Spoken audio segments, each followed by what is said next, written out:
OK, t'es prête? Je suis prête, tout. Nada, nada. J'ai sur la tête.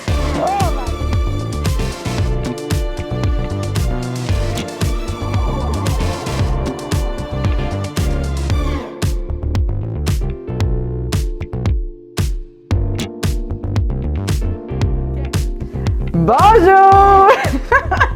Bonjour à toutes et à tous. Bienvenue sur NeuroGym en ligne. Comme vous pouvez le voir, Francine et moi, on est très contentes, très heureuses d'être avec vous dans une nouvelle vidéo. Il fait beau, c'est le fun. Puis on a quelque chose de spécial à vous présenter en fait aujourd'hui. C'est Francine qui a eu l'idée, hein, comme toujours, les bonnes idées viennent de Francine. Ou de Rada. Ou Rada. Non, on fait une belle équipe. Je la taquine, là, je les taquine, mais on a tout plein, 3 cerveaux ensemble. On a plein d'idées pour vous. Donc, j'espère que vous vous êtes abonnés à notre chaîne pour voir ces belles idées-là qui vont venir, les vidéos, les prochaines vidéos et tout. Donc, mais aujourd'hui, de quoi on va parler? C'est, en fait, on voulait présenter une orthèse tibiale, une orthèse plantaire qui est externe, puis qui est relativement nouvelle. Nous, on est au Québec, là, au Canada, qui est relativement nouvelle sur le marché, peut-être 1 an, 2 ans, en tout cas, qu'on le sait, qui était un petit peu plus disponible, là, je dirais. Puis qui est le fun, qui est aussi remboursé par la RAMQ, qui est une orthèse au Québec. Par contre, ceux qui ont des assurances, ils payent 80%. Ah, ça peut dépendre des assurances, par contre. Si vous n'avez pas d'assurance, c'est payé par la RAMQ. Okay. Si vous avez 2 pieds tombants, c'est les 2 jambes, ils paient les 2. Là, ouais. C'est ça. Puis là, je vais juste faire un statement tout de suite, là, une annonce. Bien, pas une annonce, mais un... Là, on vous présente celle-là. Moi, je l'aime bien, puis les gens avec qui je travaille, qui l'ont, ont eu des très bons résultats. Mais par contre, ça ne veut pas dire que pour vous, elle va être adéquate. Habituellement, quand on va chez un orthésiste ou quand on est en centre de réadaptation, on évalue, puis les professionnels vont prendre le temps de vous faire essayer différentes orthèses. Puis là, il y a plein de choses qui rentrent en ligne de compte. Si vous avez beaucoup de spasticité en inversion, par exemple, ou que vraiment en flexion plantaire, puis que votre pied tombant n'est pas à cause de votre faiblesse nécessairement, mais à cause de votre spasticité, ça ne sera pas nécessairement la bonne orthèse pour vous parce qu'il va falloir une orthèse beaucoup plus rigide. J'ai des patients qui ont vraiment beaucoup de spasticité, qui ont besoin d'une orthèse très rigide avec une gaze très rigide sur le dessus pour vraiment stabiliser le pied puis être sécuritaire. Donc, on vous présente ça. Si ça vous intéresse, puis si vous pouvez en discuter avec vos professionnels, mais ça se peut que ça ne fonctionne pas, puis c'est correct, là. Donc, mais je la trouvais vraiment intéressante parce que c'est une orthèse qui est dynamique. Puis, les autres orthèses conventionnelles qu'on voit le plus souvent, ils sont plus rigides, ils sont semi-rigides ou rigides. Il y en a, ils peuvent être articulés, qui vont laisser un certain mouvement du pied, mais une orthèse dynamique, ça absorbe l'énergie et ça nous aide à propulser le pied après. Donc, ça aide un petit peu à économiser de l'énergie à la marche, puis ça aide le mouvement. Celui-là, il est super léger. Moi, j'ai déjà eu des orthèses intérieures, dynamiques, là, intérieures, mais ça me faisait mal aux orteils. Donc, c'est chacun, il y en a pour tout le monde. Là. Ça, ce que j'aime, c'est extérieur. Ça se met sur une botte, ça se met sur une sandale, ça se met sur plein de choses aussi. Là. Puis ça, c'est l'autre point positif. C'est que il y a beaucoup de gens qui se plaignent de douleur, justement, parce que ça va... La base des orthèses qui sont à l'intérieur du soulier est en dessous du pied, puis les gens le sentent. Donc, il y a beaucoup de gens qui se plaignent de douleur à cause de ça. Donc, ça, c'est l'avantage.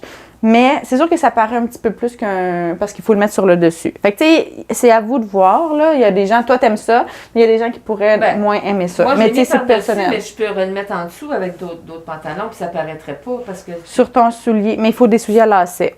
Donc, on ne peut pas avoir des souliers... Oui, ça prend des souliers. Mais ils ont des choses qui peuvent installer sur une chaussure aussi. Parfait. C'est vraiment... il faut le demander, là, parce que je connais des gens qui n'ont pas de souliers à lacets puis qui ont le petit bidule ici, là. Puis qui réussissent à l'intégrer au soulier. OK. C'est bon. Allez sur le site de Turbomen. Allez sur le site. Allez vous informer. Hein, si, je vois quand même beaucoup de gens qui auraient besoin d'une orthèse qui n'en ont pas. Moi, je réfère beaucoup les gens à leur centre de réadaptation. Moi, je suis au privé, là, mais ou directement chez un orthésiste pour qu'il y ait une évaluation. Puis moi, je fais des recommandations. Mais ça arrive souvent là, que les gens ne soient pas bien appareillés. Ou, tu sais, les choses si votre condition a évolué depuis que vous avez eu une orthèse, puis que vous sentez le besoin que soit vous êtes moins sécuritaire parce que votre condition a dégradé, ou au contraire, tu sais, vous vous êtes amélioré, puis là, ça vous limite un petit peu dans ce que vous pouvez faire, vous pouvez recontacter les gens.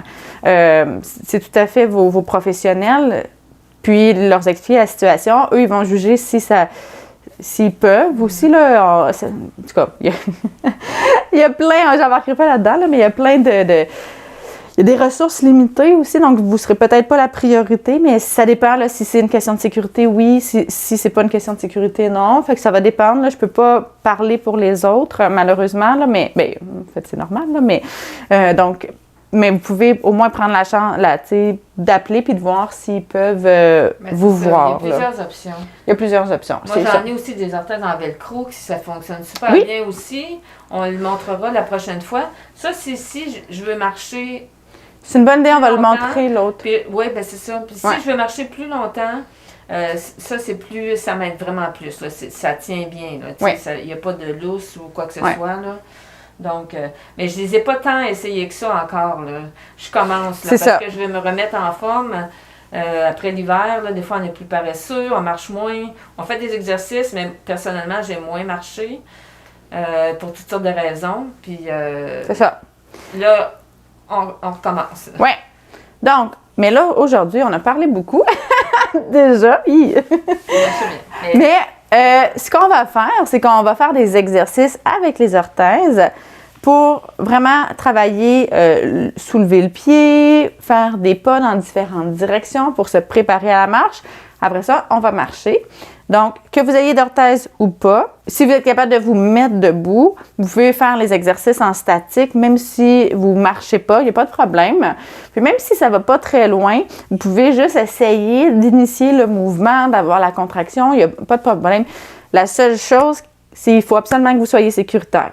Hein? Donc, il faut que vous soyez capable d'être dans un endroit qui est sécuritaire, avec quelque chose derrière vous, que vous sentiez assez fort pour tenir debout sans tomber. Donc, voilà. Ou d'avoir quelqu'un pour vous sécuriser à côté. Donc, on va faire les exercices, puis on va se mettre debout et je vais tout vous expliquer ça. Allez! OK, là, moi, j'ai décidé, avec Francine, là, qu'elle n'allait pas utiliser son déambulateur pour que vous voyez un petit peu mieux ses jambes. Puis, je vais assurer sa sécurité comme ça. Là, je vais l'aider pour son équilibre. Ça va travailler un petit peu plus aussi parce qu'elle peut moins mettre de poids. Théoriquement, elle pourrait, là, mais vu que c'est moi, elle va sûrement moins mettre de poids que sur son déambulateur. On fait ça en réadaptation. Ils ont même des chiens de réadaptation avec des embouts. C'est une petite parenthèse, avec des embouts d'aide technique. Puis le chien a un harnais parce que les gens ne veulent pas mettre autant de poids. Ils ne veulent pas blesser le chien, par exemple. Fait que pour les gens qui mettent trop de poids et qui n'en ont pas de besoin, là, c'est un truc. Fait que, ou un humain ou un chien, ça fonctionne. C'est moins stable. Puis là, elle commence à rire parce qu'elle m'avait demandé de ne pas trop parler. Mais non, mais des fois, elle parle 10 minutes, puis là, je suis là debout, je tape, puis après ça, j'ai plus de jus, là. Bon, fait qu'on va aller dans le vif du sujet. Il y a bien des gens qui vont être contents de ça. on va faire des pas de côté, comme ça, en premier. OK? Oh boy. Fait que là, l'objectif, là, je ne sais pas si vous voyez bien, mais on va essayer de lever les orteils, de lever la jambe le plus haut possible. Et on se tasse. J'ai pas parti mon chrono. Donc, moi, habituellement, pour ce genre d'exercice-là, qu'est-ce que j'aime bien faire? C'est y aller avec la fatigue de la personne. Donc, je ne fais pas nécessairement 10 répétitions ou des 30 secondes. J'y vais comment je pense que la personne est capable. Comme là, on pourrait retourner de l'autre côté. OK? Fait que là, on retourne dans notre point initial. Donc, j'y vais selon ses capacités. Ouais, mais ça, c'est un exercice pour moi qui est vraiment difficile. Là. On a peut-être commencé avec le trop difficile, mais c'est pas grave, c'est correct. Je ne suis pas réchauffée encore, mais l'important, c'est de partir. Mais c'est pas le plus difficile. Je pense que lever les genoux, qu'on va faire tantôt, ça va être le plus difficile. sais pas. OK. Tu peux t'asseoir un petit peu? Non, pas vraiment. Je suis correcte, je suis pas fatiguée. Ben, on a plus qu'un exercice à faire, puis ils vont tous être debout. Bon. Mais pendant qu'elle s'assoit un petit peu... Moi, elle, je me tiens moins sur Cindy. Avec le déambulateur, tu sais, ça serait plus facile. Oui. Mais on n'aime pas ça quand c'est facile, alors on le fait comme ça. C'est ça. Puis ça a des objectifs différents. Fait que si vous voulez le faire, vous pouvez le faire si vous avez quelqu'un disponible avec vous. Vous pouvez le faire avec quelqu'un. Ça challenge un petit peu plus l'équilibre et ça met beaucoup plus de poids sur les jambes. Oui. Donc, c'est un petit peu plus difficile. À ce moment-là, fait que là, on travaille quand même plus en mise en charge. Par contre, on a moins d'amplitude. Fait que si on veut après ça, on peut utiliser le déambulateur, puis là, aller travailler sur l'amplitude, faire des plus grands pas, puis être un petit peu plus stable. Fait que les deux ont des avantages. Puis dans la vraie vie, on va utiliser un déambulateur. Là, si vous voulez juste ou votre aide technique, si vous voulez juste utiliser votre aide technique, puis que vous n'avez pas personne pour assurer votre sécurité, puis avec les mains, il n'y a pas de problème non plus. Là. On recommence le même exercice. Oui, on s'enlève déjà mieux. Là, on est sur un tapis, là. Oui, on est sur un tapis, mais c'est correct. Le tapis, on en fait toujours ça ici. Fait on fait ça dans les mêmes conditions. C'est plus difficile. Mais qu'est-ce qu'on dit? Quand c'est difficile, on s'améliore plus. Ben, c'est ça. Un dernier. Puis c'est la vraie vie, hein? On ne peut pas toujours contrôler notre environnement. Non. OK? Puis des tapis, bien, tu as un tapis dans ta chambre, fait que... Je n'aurai pas dans l'autre. Je déménage, je n'aurai pas dans l'autre. Pourquoi? Il est beau ton tapis? Je sais, mais je vais le mettre ailleurs. Si c'est pas si difficile, ça met pas à risque, là, pourquoi changer votre hein? C'est bien. On n'aseptise pas tout, là. Bon. OK. On s'assoit. Ah. OK, on va en faire un petit... En douceur. Le lit est très haut, là, aussi. Ouais, je peux le baisser. C'est pas grave, si t'es confortable comme ça. Donc, on va prendre le temps de prendre une bonne respiration. On en fait un dernier. Ah, c'est vrai, c'est 3. C'est 3. François n'aime pas ça, le 3, mais... Non, j'aime ça. J'aime ça parce que souvent, je suis meilleure au 3e. Là, les pieds sont très collés. Il faut déplacer un peu plus la droite. Oui! Super! Puis ce que j'aime, c'est que là, elle peut ajuster son corps puis vraiment trouver son point d'équilibre. Ouais. Qui est un petit peu beaucoup penché sur le côté, mais c'est pas grave, tu sais. Là, c'est très bien. On revient.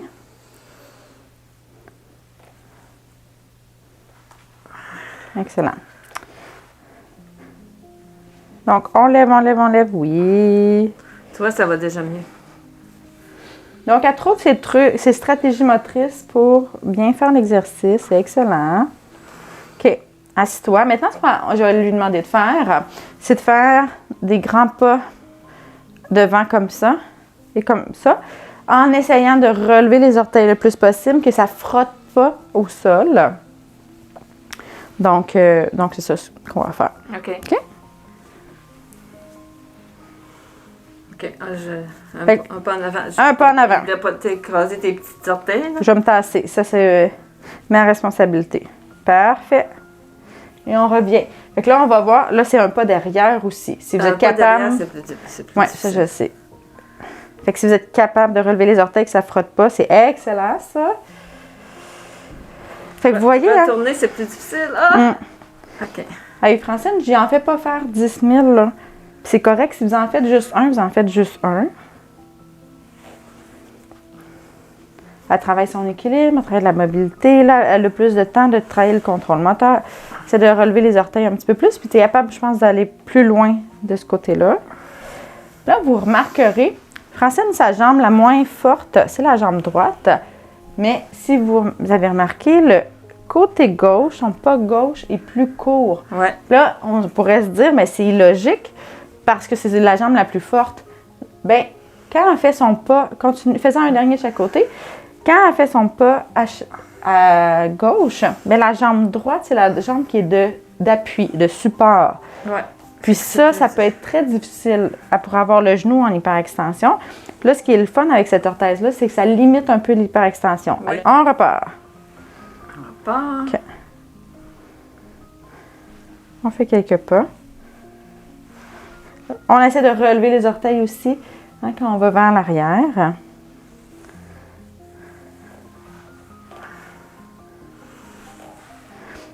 C'est dur. Ça ne glisse pas sur le tapis. Mais on veut apprendre à soulever nos pieds. Moi, en fait, souvent, là, même je vais mettre des gens dans une situation comme ça, on va faire exprès d'aller sur le tapis pour deux choses. Bien, premièrement, c'est plus difficile. Fait que ça oblige à soulever. Ça favorise qu'on va vouloir soulever notre pied. Puis on a un indicateur sonore quand ça frotte. Parce que ça fait plus de bruit. Fait que ça fait un feedback, une rétroaction à la personne. Qu'elle a un peu manqué sa stratégie motrice. Puis plus on a de feedback, mieux c'est pour la plasticité. Tu te fais? Un dernier ou un... Ouais, OK, un dernier. Ah, fait que ça, c'est pas beau, c'est des petits trucs. Puis on rigolait tantôt là, par rapport à parler, là, mais sachez, là, pour ceux qui nous suivent, que ces trucs-là, puis le temps que je prends pour parler, là, c'est toutes des choses, même si c'est pas spécifique à un exercice, que vous pouvez intégrer dans votre vie. Donc, à essayer de mettre des trucs en place. Puis, je le dis souvent, la réadaptation, c'est pas juste quand on fait des exercices, c'est toute notre journée. Ouais. Toutes les choses. Fait que tous les petits trucs, là, que pendant les exercices que je donne, vous pouvez les transférer dans votre vie de tous les jours. T'sais, vous pouvez dire, ben, si vous voulez pratiquer la marche puis relever les pieds, mais allez marcher sur un tapis, par exemple. Mais il y a plein de petites choses comme ça. Puis c'est vraiment la clé du succès, c'est de prendre toutes ces informations-là. Fait que notre chaîne, ce n'est pas juste des exercices, c'est beaucoup de conseils. Parce que c'est ça qui va donner les meilleurs résultats. OK, dernière série. Troisième série. C'est parti.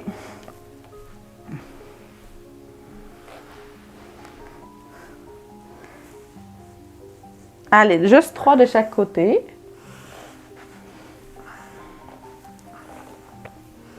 On lâche pas. Tu fais très bien ça. Puis là, vous voyez pas, mais elle se concentre beaucoup, mais c'est parfait, c'est ce que je veux. Parce que c'est des tâches qui sont difficiles. Donc, ça demande la concentration. Lève, lève, lève. On commence à sentir qu'il y a un petit peu plus de fatigue que tout à l'heure. C'est pas d'avancer, c'est de reculer qui est difficile. OK. T'en as fait 3 de chaque côté, je pense. Oui, assis-toi. OK. Prochain exercice. Donc, ça, c'est tous des exercices qui vont aider pour la marche. De côté, c'était pour les moyens fessiers qui aident pour la stabilité latérale. Là, faire un pas, bien évidemment, on voit comment ça peut aider pour la marche. Puis, une autre chose qui manque souvent, c'est que pour relever le pied, on peut relever les orteils, mais aussi si on fait une flexion plus grande de la hanche, souvent les gens vont pas faire de flexion de hanche où ils vont utiliser le côté comme ça, ils vont faire de la circonduction. Donc moi, souvent, je fais faire exagérer, donc je fais travailler la flexion de hanche comme ça. C'est très difficile parce que souvent, on a un schème d'extension à la jambe. Donc, on veut... Puis là, ça brise le schème d'extension. Le schème spastique, donc ça peut être très raide, très difficile. Mais c'est en le travaillant qu'on peut l'améliorer. OK, debout. J'ai baissé le lit, là. OK. Donc, on lève les genoux. Ah, OK. Ben oui, c'est... Je sais. Je pense qu'elle m'écoutait pas. Non, mais je baissais le lit. OK. Mais une chance, on a déjà fait plusieurs fois ces exercices-là. OK? On y va. C'est bon. Fait que là, c'est sûr que vous ne voyez pas beaucoup de flexion au niveau de la hanche de Francine. Sa jambe reste quand même très raide. Donc, là, je veux quand même qu'elle le fasse debout. L'objectif, c'est de travailler pour la marche. Mais avec Francine, on irait le travailler aussi assis. Vraiment, ou en actif assisté, où là, on mobilise vraiment là, la hanche et le genou qui se plie comme ça, par exemple. Pour travailler un petit peu la mobilité. Un dernier. Excellent, tu peux t'asseoir. Ou même si était avec le déambulateur, on peut même utiliser une courroie, on peut utiliser différentes choses pour mobiliser, l'aider à faire les exercices. Okay.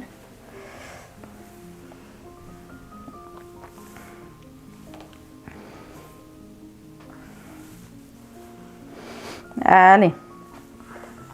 C'est plus comme si je donnais un coup de pied, mais... C'est ça. Essayez vraiment de visualiser que vous voulez faire ça. Moi, j'appelle ça la marche militaire. La marche militaire, c'est avec les bras habituellement, là, mais vous voulez marcher les genoux haut, haut, haut. Mais c'est ça, le quadriceps est très spastique chez Francine. Chez beaucoup de gens aussi, là. Donc, c'est ce que ça va donner un petit peu. OK, un dernier. Excellent. Je vais faire le troisième tout de suite. OK. Mais il faut quand même prendre une bonne respiration. L'objectif de faire des séries, c'est de prendre une pause entre pour qu'on ait un repos, qu'il y ait la notion d'apprentissage, puis après ça, on retourne. Il ne faut pas retourner trop vite. Même dans les vidéos, on est un petit peu rapide. Moi, ce que j'aime bien faire, là, des fois, c'est alterner avec des exercices comme ça, parce qu'on se dit que le repos doit être à peu près de la même longueur que l'exercice. OK, on recommence. Puis des fois, on va un petit peu plus vite, là, je dois l'avouer, pour ne pas vous éterniser ça non plus. Mais un truc, c'est de justement, comme j'ai dit, alterner les exercices. Donc, on fait un exercice, on aurait pu marcher de côté, par exemple. Après ça, on fait cela. Bien, les deux sont à peu près du même temps, puis on n'est pas en train de faire la même tâche. Oups! Là, il commence à avoir plus de fatigue, il y a plus d'hyperextension. C'est aussi une tâche qui est plus difficile. C'est pour ça que j'ai plus de difficultés, parce que je contrôle mon hyperextension de la jambe droite quand je me lève. Bien, marcher, c'est complexe. Hein? C'est ça. Il faut travailler les deux jambes, il faut travailler notre équilibre, notre tronc. Donc, quand on commence à être fatigué, la charge mentale est diminuée. Puis là, c'est plus difficile. Wow! Hey, hey! Parfait! Fait que là, maintenant, on va marcher. OK. OK? Donc, voici l'orthèse. On voit la tâche ici, qui s'attache à l'avant du soulier. Puis ça passe derrière, comme ça. Et là, ça monte. Et il y a une attache au niveau du tibia. Donc, ce qui est intéressant, je vais bouger ton pied, c'est que c'est mobile, c'est dynamique. Donc, ce n'est pas trop rigide. C'est léger. Et c'est léger. Exact. Je peux le bouger. Oui. Ce que je peux pas faire normalement. L'autre côté, la droite. Ça, c'est la droite. Ce que je fais pas avec la droite, la droite, je suis pas capable de bouger. Je vais vous expliquer le concept de dynamique. Okay. Regardez bien, quand Francine pousse vers le bas, ça ramène son pied vers le haut. Donc, ce qui arrive, c'est que souvent en poussée plantaire, quand on pousse les orteils vers le bas, puis là, relâche ta contraction, ça remonte toute seule. Sans effort. Sans effort. C'est ça le concept d'une orthèse dynamique. Parce que dans le métal, qui est flexible, c'est comme un élastique, mais là, c'est en métal. Ça absorbe l'énergie qu'elle a mis pour pousser vers le bas. Et ça fait comme un ressort et ça ramène vers le haut. C'est pour ça que je vous disais que ça va économiser de l'énergie souvent, les orthèses dynamiques. C'est quand même assez intéressant. Ça aide à avoir un patron un petit peu plus près de la normale par rapport à une orthèse qui serait plus rigide. Donc, c'est vraiment intéressant, les orthèses dynamiques, pour ce concept-là. Parce que on l'a déjà montré dans d'autres vidéos, Francine n'a pas un relevé du pied, une flexion dorsale si bonne que ça de ce côté-là, non, surtout là. La jambe droite, non. Puis là, elle a réussi à avoir un beau mouvement. OK, parfait. Donc, je vais rectifier ce que j'ai dit, en fait. Donc, la base, le frame, l'orthèse est faite en fait de carbone. Donc, c'est ce qui fait que c'est malléable, c'est très léger et ça absorbe l'énergie, comme on vous a montré, pour pouvoir aider au relevé du pied. Bon. Donc maintenant, juste pour finir, on fait un peu de marche avec Francine. Donc, elle a repris son déambulateur. Là, pour travailler, on essaie de soulever les orteils, soulever les pieds devant, faire une belle... On met en pratique ce qu'on vient de faire. On fait une belle flexion de genoux. On tourne. On tourne. Ouh. On tourne. Donc, excellent. On fait des grands pas. Ah, je fais des grands pas. Bien, en fait, il faut faire... La plupart des gens font des petits pas. Là, tu fais des grands pas. C'est correct. Puis on essaye que ça ne frotte pas au sol. Là. On lève. Fait que pour ça, il faut faire un petit peu plus de flexion de genoux. Puis là, ce que je demanderais aussi à Francine, c'est d'essayer de moins se balancer sur le côté pour dégager la jambe. Donc, de mettre l'emphase sur la flexion du genou. Okay. Là, je ne peux pas vous le mimer. Là. Habituellement, j'aime bien mimer pour identifier, mais peut-être que vous aurez remarqué qu'elle se penche sur un côté. Elle met un peu plus de poids sur le déambulateur d'un côté. Ah oui, mais c'est mon côté puis, qui fait ça. C'est à travailler. C'est ça. Ah, okay. C'est une compensation. OK, je vais le faire. Là, je le fais. Mais là, quand on travaille la qualité du mouvement, on essaie de se concentrer pour justement faire ça bien, là. Fait que faire des allers-retours comme ça, là, puis de juste pratiquer votre marche, c'est très, très bien. Souvent, je dis aux gens, dites-vous quelquefois dans la journée, quand vous allez à la salle de bain, vous allez vous chercher un verre d'eau, puis là, vous dites, OK, là, je fais ce trajet-là en me concentrant sur ma marche, les éléments à travailler. Donc, ça peut être un, ça peut être plusieurs. Vous pouvez dire, je me concentre juste sur la position de ma cheville, juste le relevé de mes orteils. Vous pouvez dire, je travaille juste sur ma flexion de hanche ou un peu un combiné, dépendamment de vos capacités. OK? Ça va très bien. Ça tombe bien aussi. Oui.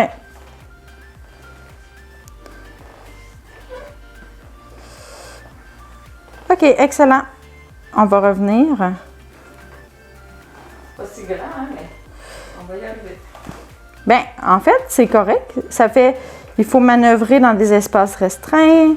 Imaginez, ça c'est très représentatif là, de notre vie. Hein. Quand on va dans un espace public, par exemple, que ben là, c'est la COVID, il y a moins de gens, là. Mais, tu sais, on a des espaces restreints, il faut manœuvrer dans des espaces qui sont plus difficiles. Donc, que vous le pratiquez à la maison, là, c'est très, très bien. Comme je vous disais tantôt, changez pas tout votre environnement pour rendre ça plus facile, à moins que ce soit un enjeu de sécurité. Si c'est juste un enjeu que c'est un petit peu désagréable une fois de temps en temps parce que c'est plus difficile, bien moi, je vous conseille de ne pas tout changer. Mais la sécurité prévaut toujours, toujours, toujours. Donc, c'est ça. Pour finir sur l'idée que avant qu'on termine, on s'est replacé, c'est de ne pas tout changer votre environnement, à moins que ce soit un souci de sécurité. Puis, que c'est correct d'avoir des difficultés, d'avoir des endroits qui sont plus difficiles à manœuvrer. Puis, allez-y plus lentement. Prenez votre temps de bien choisir les bonnes stratégies motrices. Puis si c'est vraiment des enjeux de sécurité, bien là, à ce moment-là, revoyez votre environnement puis enlevez les éléments qui sont problématiques, mais pas tout élément. C'est sûr qu'il y a des tapis, habituellement, là, c'est un grand tapis qui ne bouge pas beaucoup, mais des petits tapis ou des choses comme ça, habituellement, quand on a des troubles d'équilibre, on recommande de ne pas en mettre. Mais comme ici, il n'est jamais arrivé d'incident. Il n'y a jamais eu même de possibilité le tapis est bien stable au sol, donc il n'y a pas de problème. C'est juste plus difficile, mais c'est correct comme on l'a dit. Donc voilà la vidéo. Donc, comment ça va, Francine? Super bien. Je suis pas fatiguée. Pas fatiguée? Non, super. Parfait. Ça me gruge moins d'énergie avec ça. Oui. Tout à fait, parce que comme on en a vu, le carbone, Francine m'a repris, ce n'est pas du métal, mais c'est du carbone, mais absorbe l'énergie et nous aide, donc au relevé des orteils. Si jamais c'est quelque chose qui vous intéresse ou que vous pensez que vous avez besoin d'une orteil, ça peut être celle-là, ça peut être une autre, hein? Puis, ça vaut vraiment la peine de consulter un professionnel parce que ça peut vraiment vous aider à marcher mieux, marcher plus, à rester actif. Puis, rester actif, c'est tellement important. C'est l'objectif avec NeuroGym également, c'est de vous aider, vous donner des trucs, des exercices pour rester actif parce que bien, ça a plein de bénéfices sur la vie.